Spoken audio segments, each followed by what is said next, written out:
Going to be asking. Oh, that's fine. Hello and welcome back to Nerds of Legend. I'm Ben. Next to me is Joel, and below me, who will be running this episode, is Brendan. And we're going to be talking about the sort of. Well, I'll let you introduce it, Brendan. Okay. Many of you may be aware of Napoleon Bonaparte, French military commander, political leader, eventual emperor of France, rose to prominence during the French Revolution, was a major geopolitical threat to most of the Western world before he was finally exiled. And in his many journeys and his many aspirations of power, many remember his failed invasion into Russia, and his spanking of the Prussians and Waterloo, and his invasion of Spain. But many forget of his proclaimed Army of the Orient and his invasion into Egypt and Syria from 1798 to 1801. Now, he was eventually driven out by a coalition of the Ottoman Empire and the Union Jack, Great Britain. But during these incursions into Egypt, there was a particular officer in the French Army of Engineers named Pierre-François Bouchard. And while France was deciding that they were going to take Egypt for themselves, he discovered a particular object that you may know, the Rosetta Stone. Now, being one of the most important archaeological finds, I think, in we could refer to it as modern history, if we're not talking BC. Mm-hmm. This Rosetta Stone was paramount to the translation and understanding of hieroglyphics. There were entire centuries, especially in the West, where hieroglyphics were only passively understood because of their iconography, but we didn't really know what they meant. And tangentially, Napoleon's incursion into Egypt and the finding of the Rosetta Stone helped to lead to the translation of hieroglyphics. And this, in turn, led to the de facto creation of Egyptology, or the field of understanding ancient Egypt. And Stargate. And Stargate. Thank you. Joel speaks to my soul. Now, that was my favorite of all the TV sci-fi shows. And SG-1. I know what I said. SG-1. Of all television sci-fi. Controversial. Go fuck yourself. I don't care. I'll take it. I'll take it. Now, I loved it. Anyway, go continue. Sorry, I didn't mean to sidetrack. Here's the thing. Growing up in the 90s, I think any young raucous boy, especially in Chicago, had various pursuits that we were obsessed with. Monster trucks, safe bet, NASCAR, Pogs, comic books, Michael Jordan, the Bulls, dinosaurs, and for me, and I know for Ben, ancient Egypt. Having the Field Museum in Chicago, we have a relatively strong, I would say, Egyptian exhibit. They have a full tomb. That thing's awesome. Yeah. There's a It's a pyramid on the inside. It's an interior pyramid. They take you through the process with which corpses were embalmed and mummified. So great. Also, lesser known, but I think probably more important, the University of Chicago has the Oriental Institute. I believe the first American PhD in Egyptology was one of the founders in the University of Chicago. When I was skirting colleges way back when, I took a tour of U of C and was fortunate enough to briefly see the Oriental Institute. U of C also has very, very renowned paleontologists, but it was always the term's a little antiquated, but the Oriental Institute had a fair amount of Egyptian artifacts, and I know for a fact that my two compatriots here know The Mummy with Brendan Fraser, Rickle Wise. Oh yeah, that movie and my surroundings, just Egyptology was very interesting to me as a kid.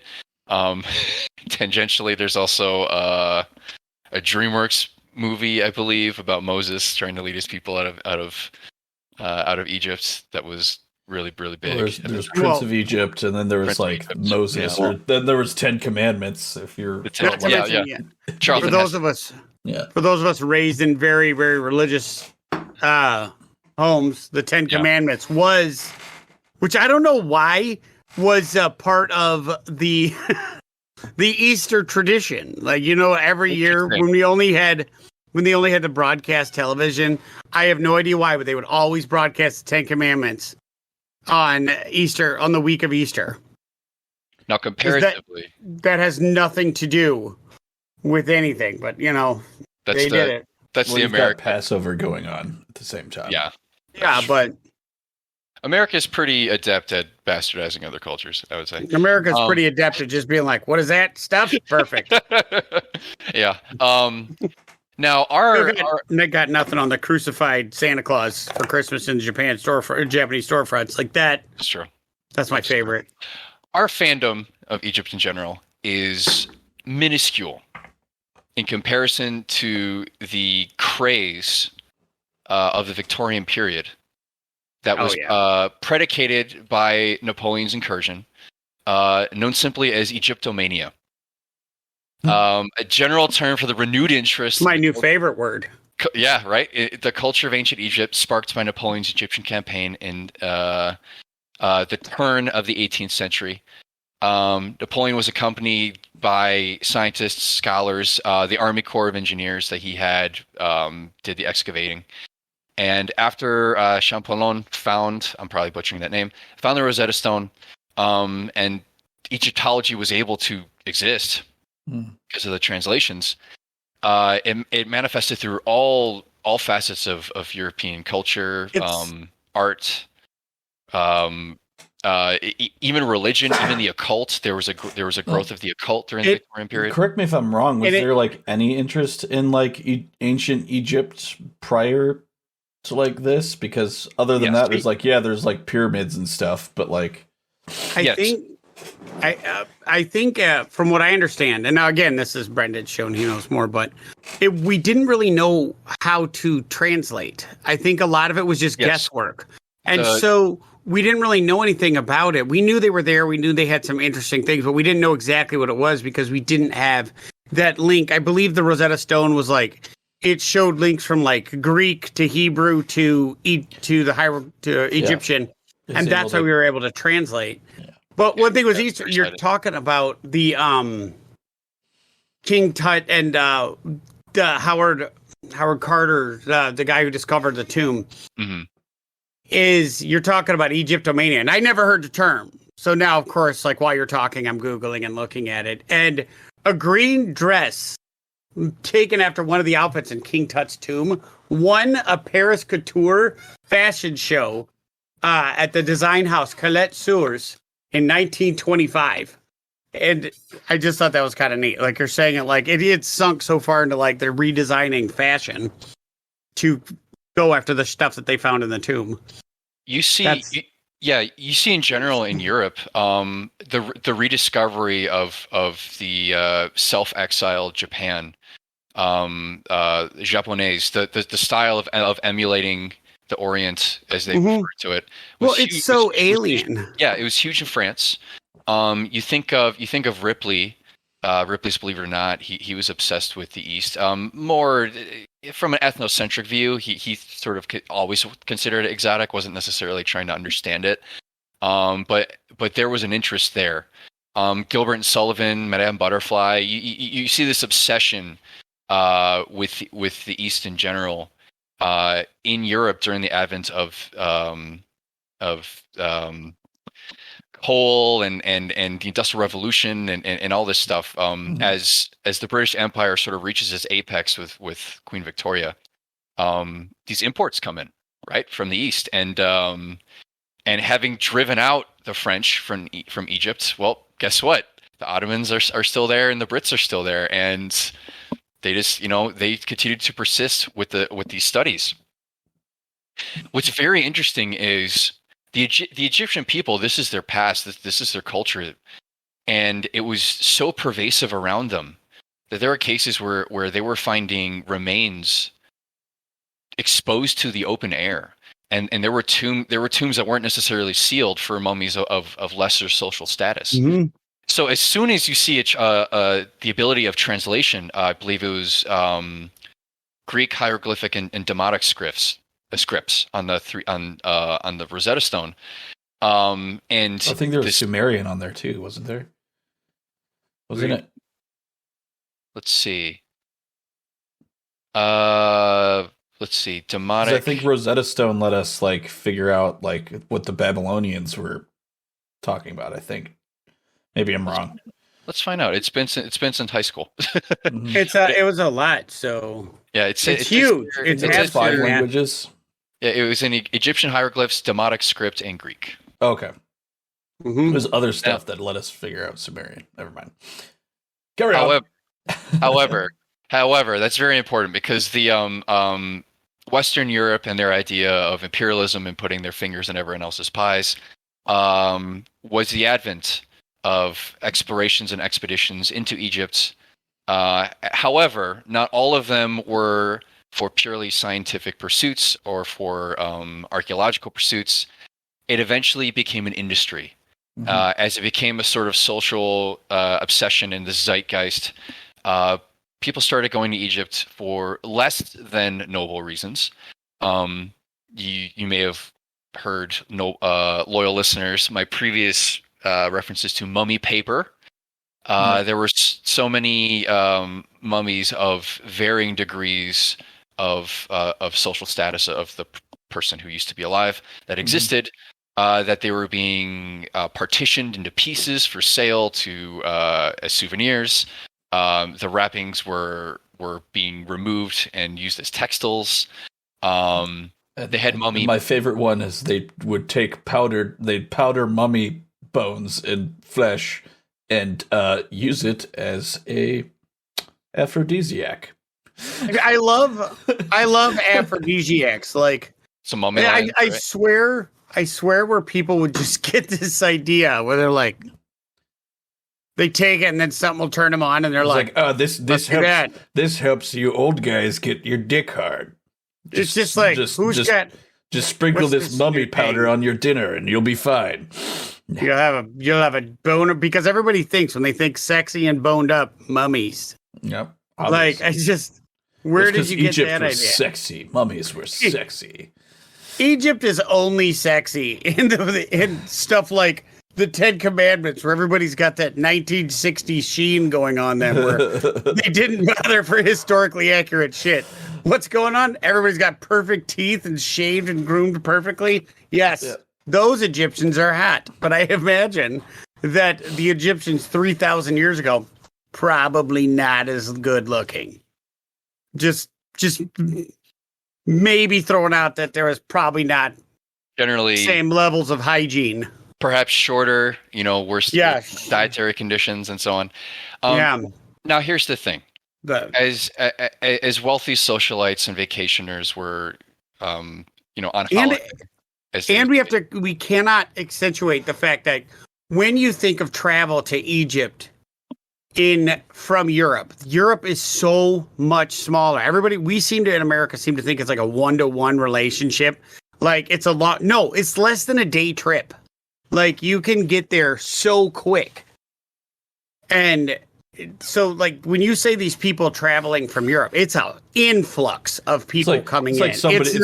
It's like us taking a road trip to like Florida. Like that. But yeah, probably it might actually be a shorter distance to travel. Would not be surprised if it's relatively close in distance to that. Yeah. So here's the thing. Egyptians at the time, who maybe weren't well educated or didn't have or weren't of means, the mummies were so prolific that they would just sell them to people vacationing. And so in Victorian England, you had the concept of the same distance. Not bad, Ben. Not bad at all. It's the same distance. It's 1,900 miles. That's a road trip for Midwesterners anyway. We drive everywhere. That says less about us and more about our country's woeful rail system. But it's just Let's not Yeah, get into that it's like- depressing bit. That's a different it's- story for a different day. Yeah, it's very, very close. It's But yeah, the mummies would be sold to you, and a mummy party was where you would bring this home with you to your manse, right, and have your friends come over, have some cocktails, and cut it open. And this was a pastime. This was a hobby. This was essentially reduced. Someone's corpus was reduced to a party game. You had the pigment. I mean, that tracks. That tracks for the entire mentality of the Victorian time frame. Like, yeah. I'm just fascinated with that, and the fact that as soon as you cut a mummy open, it quickly falls apart. Like, so turning culture into a party favorite, right? Yeah. That's literally the most British thing we've ever heard. If you disagree, look up what's in the museums in England. Just look it up. Look it up. There's a scene in Black Panther towards the beginning of the movie where they bust out artifacts that are taken from Wakanda, and it's like that's pretty accurate. I mean, I just read in the Rosetta Stone that the amount of stuff that they have that's not British that's in their museums. I just read it about the Rosetta Stone just recently, as like 2 years ago. Egypt petitioned the British Museum to have the Rosetta Stone returned to Egypt, and they're like, "But we found it first." And they're like, "No, you didn't. It was ours." And they're like, they're just basically like, la la la la la la la la. I can't hear you. They're like, no. In fact, the Rosetta Stone is in the British Museum. It is in the British Museum, and Egypt has been petitioning several times to have it returned, and they're like, no. That's dumb. I'd have to look this up, but something tells me that they just took it from the French or something. Yeah, they did. They did. Yeah. It makes total sense. Holds the largest collection of Egyptian objects outside of Egypt. Yeah, I'm going to tell you, it is becoming more impressive. The sheer quantity of fuckery that Britain has been able to get away with as a fucking island. I mean, like, love them or hate them, the Brits have got balls of fucking steel to do shit. They're an island nation, and they have kicked the dicks of everybody in the world. And it's like, it's rather impressive. Before starting this episode, Joel talks about how our UK viewership has exploded. So this is not to take you down a peg. This is probably just jealousy. No, there are several things that I will loudly say that I am not happy with Britain for, but their history you got to be impressed about. They're an island nation, and they were assholes, like global wide assholes on an industrial scale. Yeah. On an industrial scale, and then you move forward 40,000 years in the future, and they have the emperor. So we're digressing. Our home nation is yet blemished still, so we'll go back to Egypt. So yeah, these mummy parties, they were the corpus was ground into powder, pigment for mummy paint. They call it mummy brown paint that you could use to paint your home. Yeah. How come we have never had like a scary movie because somebody used mummy brown paint? Like, we have movies on haunted dolls and everything, but no, corpses made into paint. I feel like that is a backstory for a whole subclass of movies. What it'll ideally. No, what's very sad is you think of ideas of like the ivory trade diminishing the population of elephants or something, or you think of endangered seals being clubbed for their pelts and so on. They eventually ran out of mummies. This is a finite industry, right? Yeah. It got to the point where there was the last scientifically exhumed and documented mummy by a British archaeological team to some extent, because they were running out of them. It's not just they're not falling out of pyramids, right, and rising from the Nile. Well, didn't they start like trying to like actually open up these tombs and then finding out that like somebody had been there like 6 months ago and had like raided? They were like actually finding like very like significant tombs and finding out that someone had like raided it for the mummy for for the mummy, Yes. like 6 months prior or whatever. Yeah, correct me if I'm wrong. That was one of the mystique of King Tut was it was an unspoiled tomb, if I'm correct, because he was not I did some reading on King Tut, and he was not great. He was like 14 years old or 18, or he wasn't very old. Had a club foot and a hunchback, and there's nothing to make this guy great. King Tut wasn't exactly renowned for his audacity, like Susenes, the Silver Pharaoh, or something. Or Ramses. We all should know Ramses' name by now, but Tutankhamen. I mean, his mummy that was found. Not only was the sarcophagus, I guess is singular, right? Mm-hmm. Intact, but the entire tomb in which he was encased was surrounded untouched with items that he was to bring with him in the afterlife.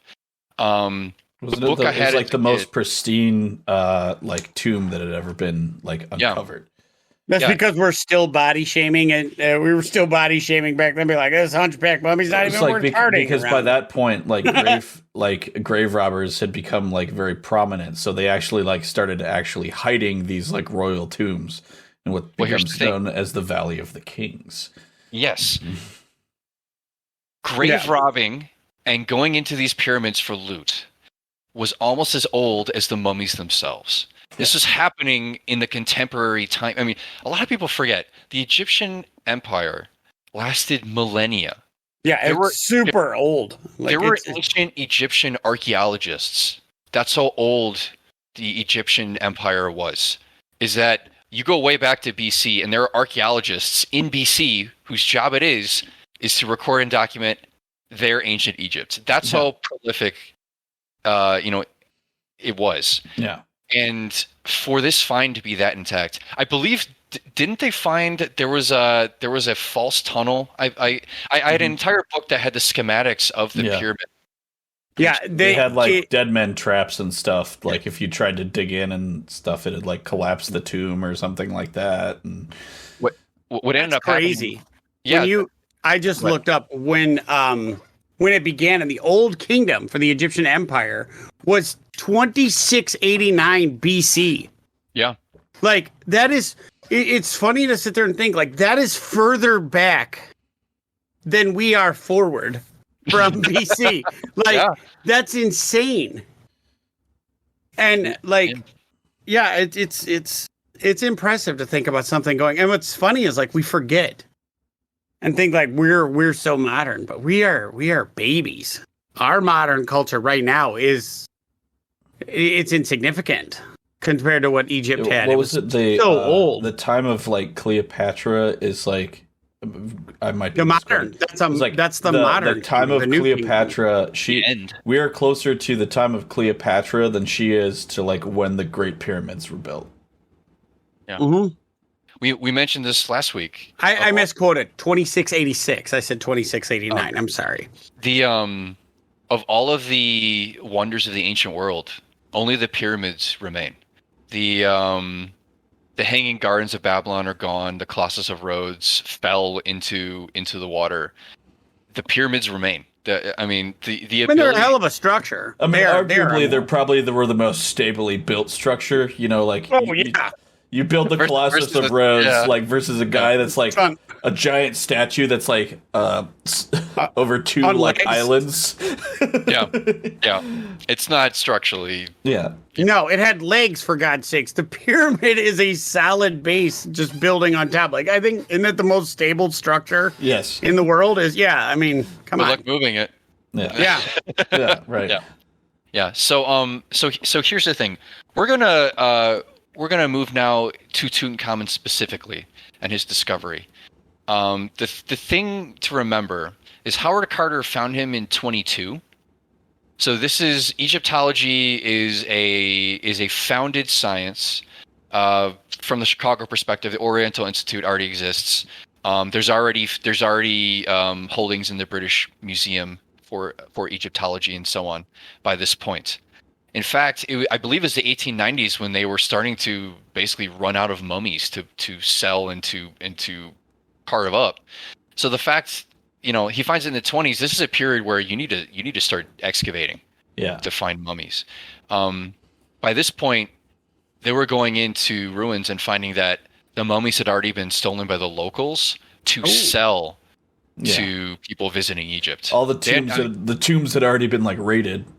Yeah. I mean, they understood it was the word mania, right? Mm-hmm. Egyptomania. It was a frenzy, and a lot of money was being exchanged. Like if you're an Egyptian and you can basically like be set for life by just finding one of these and selling them to some British guy, some white guy, Yeah.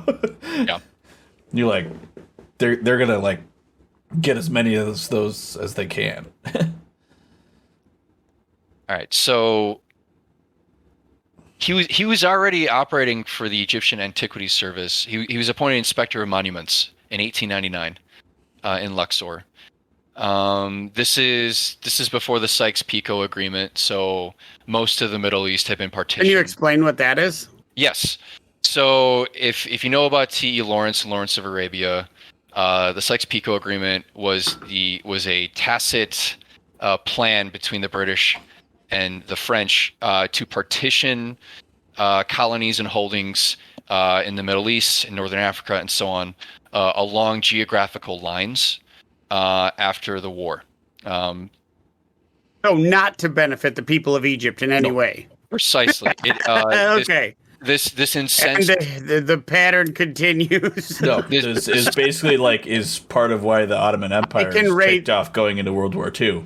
Yeah, I can raid the right half, you can take the left half, everybody else can fuck off. It was Turkey by then. Because Turkey by then. The Ottoman Empire falling precipitates all of this stuff happening. Great Britain by the end of World War II has thoroughly realized the empire is no more. They have their dominions and so on. France tries in vain to hold on to Vietnam into the 50s. In fact, a big reason why the British were like, you know what, we'll give Israel their state is because of the terroristic actions they had to deal with at the time. Yeah. So, Algeria rebelling against France. A lot of these imperialistic holdings they just couldn't hold on to anymore. And so what ends up happening is a lot of these countries where the lines have been defined now do not follow the lines of where these tribes would live or roam, or even today in Iraq and in other places where the West has tried to define their governments, you have decisions made on cultural or tribal lines because these predicate the idea of a nation state's borders. So what ends up happening is at the time Britain is essentially holding sway in Egypt, and the Egyptian Antiquities Service oversees excavations, restorations at Thebes. He was with Theodore Davis, the American archaeologist, in the Valley of the Kings. He had a dispute with locals over tomb thefts. It was a problem, and this was in 1904. He ends up finding Tutankhamen in 22. So he was there for quite some time. He resigned from the Antiquities Service in 1905 after a violent confrontation between guards at a site, Egyptian local guards, and French tourists. He sided with the Egyptian personnel, refusing to acknowledge when French authorities made an official complaint. So you could almost argue this guy might have been more of an advocate for the Egyptians at this point than what was typical. He compared to others of his day, he certainly was learned, educated, and cared about the past of these people. Spent enough time with the locals that he wasn't as much of a dick to them. Yeah. The 1920s were an era of relative political upheaval. There were demands for independence from British colonial rule starting in the 20s. So he's doing this excavation in a time period when locals are getting tired of this. Remember, by the 40s, these nations are given their independence far and wide. So the time is nearing at the end of Britain's grip here. So I want to go specifically to when he finds Tutankhamun's tomb. He had worked for Lord Carnarvon in 1907. He'd been excavating nobles' tombs around Thebes. He was already aware of the Valley of the Kings, there was a concerted effort to excavate these tombs with an archaeological angle, with a desire to document and to preserve. It was almost a race against time, against those who were doing it for private means, individuals who were selling the rights to tombs for people to dig up for themselves, like a tourist attraction. There was an effort. Hey, we need to do this the right way. Because there were at this point there were people that they're like a bunch of like rich assholes that were wanting to like get some mummy shit and ancient Egyptian shit to like throw in their private collections and stuff. Yeah, even though it belongs in a museum. No. Very topical. Now here's the thing. Carter already understood the existence of Tutankhamen. The search for the young pharaoh. He had started as early as 1914. Obviously, there was something called the Great War that sort of put a pause on everything. And so because of the First World War, and because, if you think of Lawrence of Arabia, the area became a relatively active combat contested. Yeah. So the British had political deals with certain Arab tribes. T.E. Lawrence told them, "We will give you an independent state if you help us to usurp the Ottomans." That wasn't necessarily respected. Yeah. So at the time, yeah, right. So what we scammed people. Yes. So while that was happening, from 1914 to 1917, there was essentially a hiatus for the search. Lord Carnarvon had become dissatisfied by 22 after a lack of results. You all this money and you found nothing. Pretty much.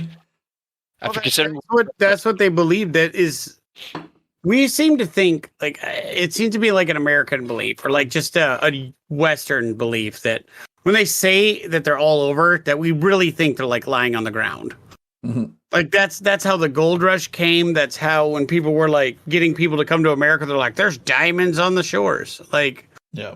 I don't think we really understand the idea of like work. And then when it gets there, we're like, it takes so much time. I hate this shit. The one brief example is when the gold rush started. There was a place where there was gold on the ground. Initial panhandlers were finding gold nuggets just in the riverbed, but that didn't last very long. No, it didn't. It lasted I think it was the first few got there because then you had to mine for it. But the stories permeated everything, so it was enough to bring people out there and cause great violence. Much like now, where they thought every cave in Egypt was filled with gold and mummies, so. Because that's certainly the stories you believe. Like, you trip and fall, and it's just up to the eyeballs. Every tomb is up to the eyeballs. Another tomb. Yeah, what is it? Apparently they only drank out of gold cups. Which I don't know why the fuck you would use a gold cup. That is disgusting. That doesn't taste right. It's going to be gross. But that it's there. And I remember as a kid, like, you're talking about being... And I had to remember, because I'm ancient, so I had to remember, like, my thoughts. And then it was, of course, like most in Indiana Jones, where it's like the grand adventure. You go around and you do this like puzzle quest. It's going to take no more than one day. Some Nazi tries to stop you a couple times, and normal stuff. And but I really thought like you could go to Egypt and go anywhere in the Middle East or wherever there's a desert. I was much more broad focused as a child, much more just a desert. And a cave in a desert is filled with mummies and, a couple simple to solve traps that only you can figure out because you're super smart and everybody else is fucking dumb. And then just mountains of gold. Like, I was incorrect. And my attempt to find that was ultimately fruitless and I had to get a job. But,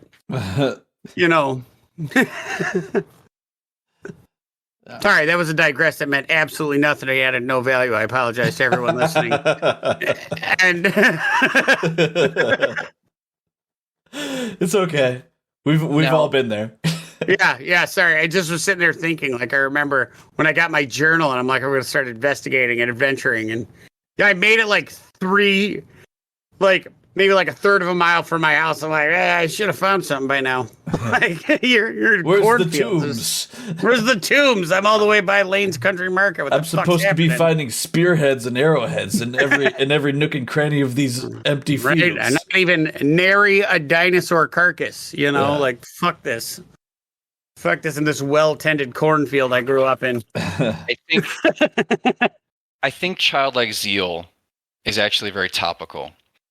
Because that's what it is. It's like back we grew up in a time where everything is like in your face. I didn't, unfortunately. I was very open with the group, but I didn't have a lot of time to research. So, but I can contribute because I've got the internet right now. I can Google all this shit and not sound as uninformed as I actually am, which is impressively uninformed. But you don't have that. When I was a child, you didn't have that. We didn't have the internet. We didn't have that access. You had to look up with books, which was sometimes awesome, sometimes terrible, but also based on the quality of the book would pertain your interest, would hold your interests. And it gets progressively worse as you go backwards in time. Access to services, access to books. And like, I absolutely love Victorian spiritualism because it sounds like it's influenced mostly by opium, and they just some absinthe on the side. Yeah, absinthe and opium. So they're tripping nuts and just being like, "Wouldn't it be cool?" And then they just make shit up on the spot. And I think that's what a lot of it was. And so these access to tangible things that are part of their fantasy world is fantastic. Now, this is all my personal opinion, so do not write this down and be like, Joe knows what he's talking about, because I don't. This is just my thoughts. It's like hearsay. It's like, you know what I think? Wouldn't this be neat? Wouldn't this is unusual, so therefore let's ascribe a value to this, which doesn't mean dick. But they do it constantly. And the spiritualism time was amazing to me. And my favorite is the invention of the God Machine, which is just a moving series of balls that was like, it will create man's fate and control reality. It did nothing except sit on top of a hilltop and just like move. There's a Western obsession with trying to find God. Like I mean, think about the dollar bill, the United States dollar bill. Atop a pyramid is the eye of divine providence, right? Yeah, makes a lot of sense. The eye of God watching over. If you were raised in the Satanic Panic, it was the eye. It was the evil eye. So let's give credo to our past. So. Slave-owning, powdered wig individuals who didn't like to pay taxes, right? Thought of it as the eye of God, over a pyramid, and this is the late 1770s, 1780s, right? A few decades before the discovery of the Rosetta Stone. They just made shit up. It's amazing. Something about the magnanimous presence of the pyramids and just the majesty of ancient Egypt sat in the mind of Western society for decades. I mean, Egypt is without.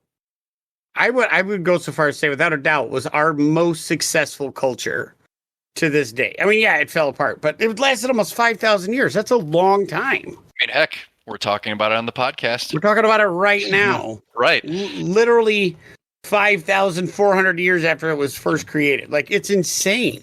That drive to just know more and to discover and to just translate these hieroglyphics and just what were the Egyptians thinking? Carter had to hold on to that because he was digging for years. And the craziest thing to me is that Carnarvon agreed to give him one more year of excavations in 1922. And then he finds King Tut. It's got to be a hell of a find, too. He's been searching for years, and they're like, you know what? You're spending our money. There's talks about rebellion. There's the Great War. Mm-hmm. I'll give you one more year. And they find it. Hold on. Missy wants to add something. Can you hear her? Did you guys touch on... Did you guys touch on the... On what? I can hear you. There we go. Oh, did you touch on the fact that We were actually talking heavy about the Victorians right now. Oh, really? Because they're like the reason there are so few mummies is because they used to eat them. Yes, we talked. That's what I was. I made mention of it because it's supposed to increase virility and get your pee-pee hard. So. Yep. But now, like, they just recently discovered like an insane amount of new ones, right? Like, because they didn't like. These mummies are all wearing, looks like vests. Wait a minute. Awesome. All right. They're in the Thames. All right. Yeah. So here's the thing. So let's go into the specific discovery. There's all right. So here we go. Because hadn't there been like a bunch of like hints towards like where his tomb was located, but a lot of them were like fake records and stuff. So here's the thing. There were references to Tutankhamun's tomb in other documentation and in other sites. And so he had a general idea. He knew it was in the Valley of the Kings. Yeah. He had already been in the Valley of the Kings for years at this point. So this is before he found the Stargate. Yeah. This is before he it says here there were a line of huts that he had abandoned a few seasons earlier. He had ideas through previous expeditions and excavations. I mean, his time there gave him an idea that, hey, there are only so many places where it could be. So he also was running out of areas to look, Yeah. which eventually helped him. On November 4th, 1922, they had a water boy, probably sounded much like Young Max, accidentally stumbled on a stone that ended up being the top of the flight of stairs cut into bedrock. They had him that is a movie scene. Yeah, that is. I believe that is Temple of Doom. Where this level, Dr. Jones, right here. This level of excitement is why I was 6 years old, turning every page. Right. This must have been what Carter was feeling. That to propelled him to be there for years. He had the steps partially dug out. They found a mud-plastered doorway. It was stamped with indistinct cartouches. So the cartouche is where the hieroglyphs are sort of, they're contained in an oval. I guess you could think of it as a period. If there's any Egyptologists that balk at what I just said, correct me. But as I recall, the cartouche... True that. If you're an Egyptologist, I need you to call... and then come on the show. Like, I don't give a damn about the rest of it. Just email and be like, tell me your availability. We will be on there. Yes, at Brendan right now. Yeah, right. No, not at Brendan. Yell at me. Not even that. I would just want to ask you a million questions. So what ends up happening is he refills the doorway to protect it. Mm-hmm. Sends a telegram to Carnarvon. Carnarvon arrives from England 2.5 weeks later, brings his daughter, Lady Evelyn Herbert. So they're like, oh man, if this is it. So they actually come down to Egypt.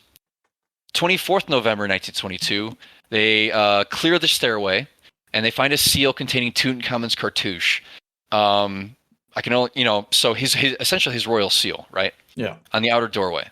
This door was removed. Basically, it's like a gravestone that says, hey, here lies Tutankhamun, And that's very important because if you're Egyptian and you read that, Carter reads it, he goes, yeah, we found him. You're an Egyptian and you read that, you go, we need to flee. Yeah. Or we'll be cursed. Spirits will rouse us from our sleep. We'll go in and never come out. So at the time period, that was a warning. To Carter, it's, hey, let's start digging. Mm-hmm. That's also the most Caucasian thing ever. Yes. If we've watched any movies or anything. Going into the scary house, right? Warnings are more guidelines than actual rules. Yeah, like, woe to all who enter here. Yeah. 26 November, Carter has Lord Carnarvon, Lady Evelyn, his assistant Arthur Callender, bunch of British people. They make a tiny breach in the top left-hand corner of this doorway using a chisel that his grandmother had given him for his 17th birthday. How cinematic. He was able to peer in by the light of a candle and see that many of the gold and ebony treasures were still in place.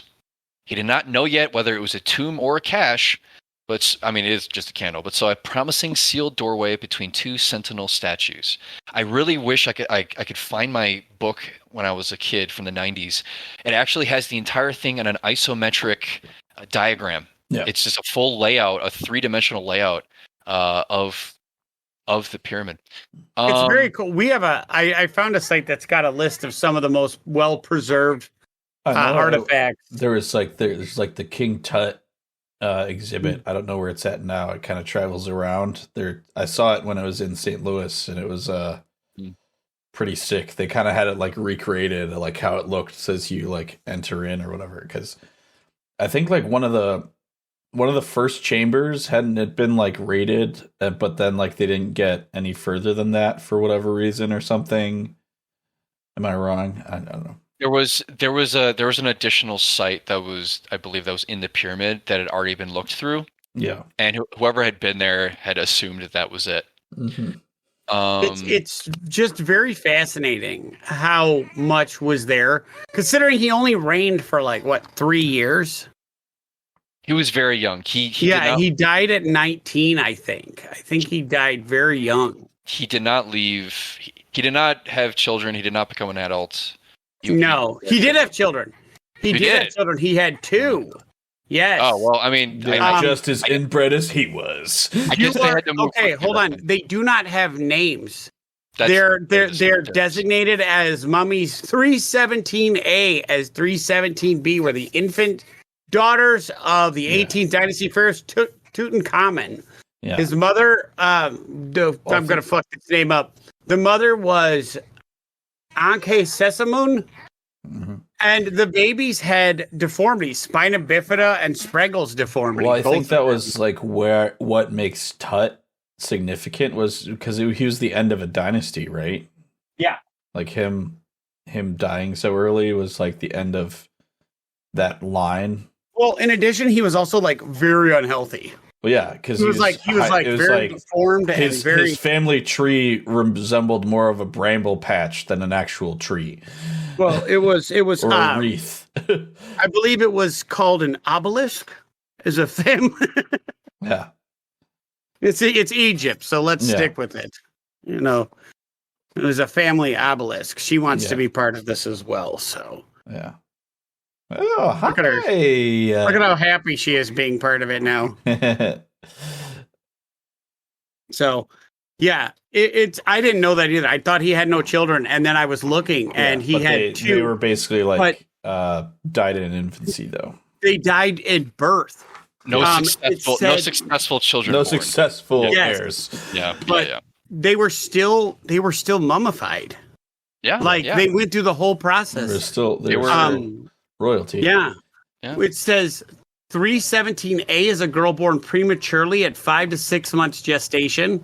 And mummy 317B is a girl born at near full term. Mm-hmm. But they were both very deformed. And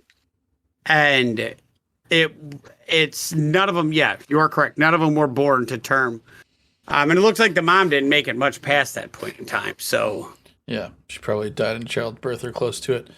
Yeah, I don't know if that's all it is. It's one paragraph. It doesn't say if they were twins and one, or whatever, or like it doesn't say anything. But they couldn't have been very far apart because it has no birth dates or anything. So, I mean, when you're really carbon dating back thousands and thousands of years, you're probably not going to be able to be like, oh yeah, they're exactly 13 weeks apart. Yeah. So I know, Joel, you're coming up on your end. I can do a little bit longer, but yeah, I'm going to be.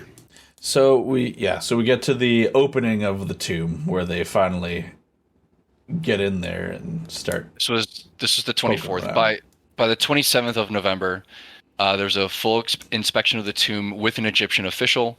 They had electric lighting in the tomb. Gilded couches were found, chests, thrones, shrines. They had, to corroborate with what Ben and I were recalling, they had evidence of 2 further chambers, including the sealed doorway to the inner burial chamber, were guarded by 2 life-size statues of Tutankhamen, I guess representing his spirit over the place. Is anybody amazed by the fact that how fast these artisans were able to throw this shit up? Like, he was pharaoh for 3 years, and this sounds like 20 years worth of like gilding they've got to be throwing up. Either that or the Egyptian that they already kind of like have that shit on hand, but yeah. Actually, yeah. So in ancient history in high school, they talked about how they would begin building your tomb as you were still alive.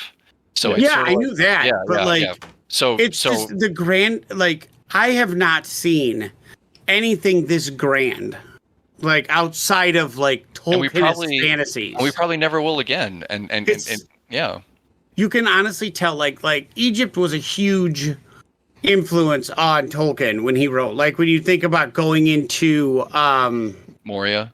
No, yeah, Moria definitely, but like when they're going to Gondor and you've got the two giant statues. Yeah, you've got those this over the top stuff, giant statues everywhere, and you're thinking it's just this larger than life thing. This already ancient civilization that like is still like holding on, sort of thing. Yeah, if you think about it, being a professor at Oxford, being a linguist, studying Anglo-Saxon history and language, he still lived in the United Kingdom during the period of Egyptomania.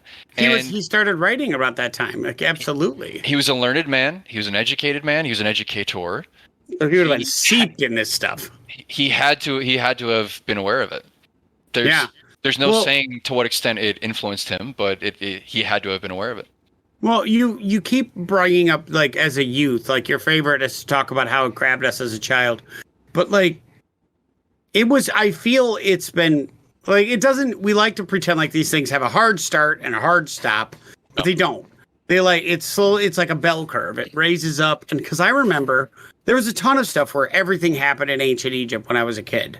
I mean, we even had a brief, tiny resurgence when they started all the cartoons like Mummies Alive and things like that. And Mummies Alive. Oh my gosh. And like, we're like suddenly now Egypt back up. Rick Riordan, has it's lesser known than the Percy Jackson books, has the Carter Hall series, which is all heavily seeped in Egypt lore and the mythology. And, the countless, the Mummy brought it back, and, the Mummy 2, which, all those, they were, we're still kind of riding the wave of this being, things that are fascinating to us.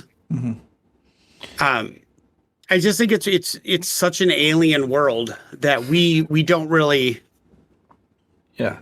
recommend. We don't really understand, because the thing that's permeated this whole thing is it was a theocracy, and a theocracy that lasted 3,000-4,000 years. It was undeniable. The pharaoh was, I believe it was the embodiment of the Mayat, the mediator between, the human, between mankind and the gods. And nobody questioned it. Yeah. Well, he was like the physical. Literally, you were God. But like you were the God's sort of like representative of Ra, I believe. Yeah. Divine surrogate. It's called, it was the divine ruler, and it was called Mayat. Mm-hmm. He was considered, that was the God power essentially in human form. Like, you could die and it would just go right to your kid without question. Yeah. Like, you were like God in physical form. It's just, go ahead. Sorry, I'm rambling. I apologize. Well, mine's a silly tangent before I get back into the excavation, but there's this I love this, throwaway Facebook meme where it's like a dog going in a time machine talking to a dog 5,000 years ago, and it's like, it's a wolf, and he's like, what? And he's like, master won't let me sit on the couch. And then it's like a cat today talks to a cat 5,000 years ago, and it's got like the Egyptian headdress. It's like, yes, we still rule, man. And it's I always like to think that cats of course we still rule, bad. Cats move with the authority that the Egyptians gave them. Is what I like to think. They have yet to figure it out. They're still the guardians of the afterlife, right? Yeah, be like that food given to you is to feed you, not a tribute to your. Yeah. Like, it's all the same to me. Be gone from you. I shall defecate in my box. So on the 27th, they found evidence of break-ins in ancient times. So they thought the break-ins were almost as old as the tomb itself. But Tutankhamun's tomb was virtually intact and had over 5,000 items. 2 days later, Carter, approached this respectfully. The tomb was officially opened in the presence of invited dignitaries and Egyptian officials on 29th November. So he had, let's see, from the 4th to the 29th. So in 25 days, they from the initial discovery, that water boy finding the step, they opened the tomb in the presence of Egyptian officials. Realizing the size and scope of the task, Carter sought help from Albert Lithgow of the Metropolitan Museum, who was actually working nearby. Some of his staff, Arthur Mace, Harry Burton, who was an archaeological photographer. The Egyptian government loaned an analytical chemist, Alfred Lucas. They spent months cataloging and conserving the contents. The Director General of the Department of Antiquities was supervising Pierre Lecoq. On 16th of February, so months later, Carter opens the sealed doorway, confirmed it led to a burial chamber. They were taking their time, containing the sarcophagus of Tutankhamen. The tomb was considered the best preserved and most intact pharaonic tomb ever found in the Valley of the Kings. Lord Carnarvon, this is a recurring theme in Egyptomania, sold exclusive reporting rights to the Times. Mm-hmm. Only Arthur Merton of that paper was allowed on the scene, and his vivid descriptions helped to establish Carter's reputation with the British public. Carter became a celebrity. Yeah. Towards the end of February of 1923, a rift between Carnarvon and Carter, probably caused by a disagreement on how to manage the authorities, I like to think it's a curse from ancient Egypt, temporarily halted the excavation. Work recommenced in early March. It just makes it more fun to think it's a curse. Later that month, Lord Carnarvon, staying at the Luxor Hotel, contracts blood poisoning and mysteriously dies. It's probably from eating fucking mummies. And with that begins the entry into the curse. Are we going to do the next one? Are we going to do the next one? We'll do the next one on the curse. We kind of got all our background information. We'll finish the story next time. This was it's so funny that when I was a child, King Tut in my mind was the most powerful and influential pharaoh of all time. 8-year-old Joel is like, this is the greatest pharaoh of all time because we all knew the name. All right. And then you study it and you're like, he didn't do anything. He basically was like, he looked good. Yeah, he was very wealthy and had lots of bling. Well, he was like, he was just too boring and too well hidden to loot properly. They're like, do you want to loot him? It's way over there. No. All right. We're going to do a little bit of a raid now once I finish our announcements. Would we like to see someone painting minis or do a little bit of, see another real play podcast or real play? Let's do a mini painter. All right. I think that would be very fun to get into. But hold on. Don't forget, next week we are doing my book pick, which is Dragonflight and McCaffrey. Absolutely. I started rereading it today and got filled with all the feels I had when I was 9 and started reading it. It was awesome. Mm-hmm. And again... And we'll be continuing Candle Keep this week, and then the following week we'll finish the next. Yeah, where Ben again refuses to give me a mount. Well, just you wanted a giant hammer wielding celestial winged war elephant. Siege Archon. So no. Ben once again denies my completely reasonable requests. Tell you what, trade offer: one elephant for the whole party. We all can fit in a single howdah. There you go. Yes. Like Hannibal Barca would. Talk about it offline. I'm trying, Joel. I'm trying. At first, Ben said yes. But as another announcement, in a couple weeks on February 10th, we will be hosting a little one-shot with Darling Creepshow, who's another Twitch creator. She has so graciously decided to join us on our stream here. We're going to be doing a little D&D one-shot with Joel as the DM, and we're going to have a lot of fun. So be ready to tune in for that. For any of you that are long-term listeners, my DM skills have not improved. So, all right. Thanks everybody for watching. We're gonna head on a raid. My son is ready for me to be done tonight. So yeah, my daughter is not giving much of a shit anymore. She's like, we're done. I don't have kids. There's a you guys probably hate me. All right. Well, we'll see you guys later. Please enjoy and you watch us again on Wednesday.